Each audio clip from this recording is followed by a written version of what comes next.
Welcome back to the deep dive. You know how much we love digging into new marketing trends here. And today, well, today's kind of fascinating. Fascinating for sure, especially if you're a brand, let's say, that's maybe looking at, expanding their reach. We're talking about cracking the code of social media success, specifically in Bahrain and Saudi Arabia. I got my hands on some, well, pretty bold marketing materials.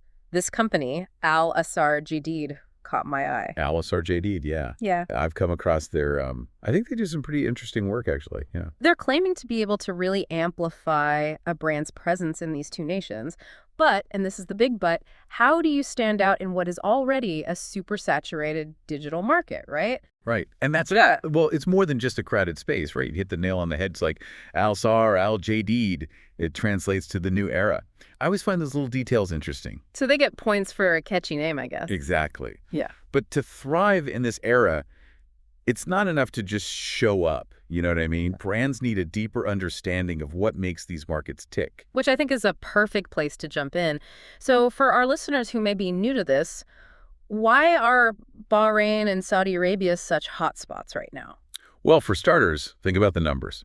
These are some of the fastest growing social media markets globally. We're talking young, we're talking tech-savvy populations, and mobile usage through the roof. It's a recipe for massive potential for brands, but like you said, potential doesn't equal automatic success. What makes this landscape so different? What makes it challenging? Couple of things. One, you've got to be very aware of the cultural nuances. You can't just take a campaign that worked, let's say, in the US or Europe and just translate it. It just won't resonate the same way. And this is where, in their marketing at least, al-ASAR JADEED talks about unique strategies. Yeah, it better be more than a buzzword. Really. Yeah, so for our listeners who are thinking, okay, unique strategies, what does that even look like in action? Think hyperlocal. Hyperlocal content. You need to understand the humor, the references, maybe even tap into specific regional holidays. This goes way beyond just, swapping out the language. And I'm guessing influencer marketing plays a big role here too, right? Huge. But even then, it has to be the right influencers. Someone who truly resonates within that specific region, with their audience. Authenticity is key, right? Okay, so you've got the hyper-local content, you've got these regional influencers. What else? What about something like engagement and growth? Those are important everywhere, but do they maybe look a little different in the Gulf? Totally. Engagement in this region, it might be about, say, driving conversations on Twitter, which is massive there, or even think about pushing traffic to a brand's WhatsApp business account. Oh, that's interesting, because I feel like a lot of brands, at least in Western markets, kind of treat WhatsApp as an afterthought, Not in the Gulf. No way. It's a direct line to customers, and it's where a lot of business happens.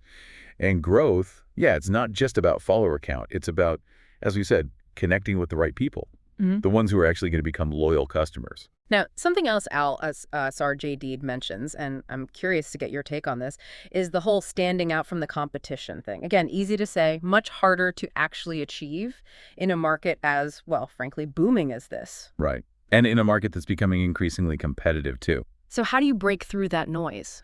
All right, so here's a thought. Corporate social responsibility, CSR. This is huge in these markets. Consumers, and this is especially true for younger generations, they want to see brands that are aligned with their values, that give back, that are involved in the community. So not just saying the right things, but actually actively demonstrating it, putting your money where your mouth is. 100%. And the beautiful thing about that is you can't fake it.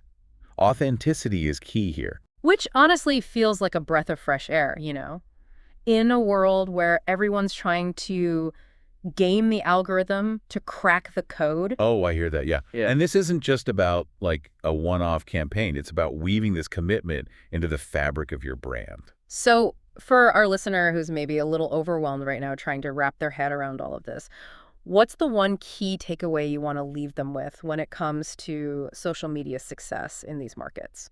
Okay, so if you only remember one thing, remember this. Don't just translate your strategy, localize it.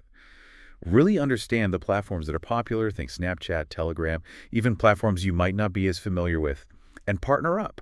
Find people on the ground, people who live and breathe this world. It's about going beyond the generic and really understanding the pulse of the region. Exactly. You've got to live and breathe it. And I think that's a great place to kind of wrap things up. It'll be interesting to see if al-ASAR JADEED can walk the walk. Right. Because they talk a big game, but can they back it up with actual results? Yeah. The proof is in the pudding, as they say. All right, everyone, that's a wrap on another deep dive. Until next time. See you next time.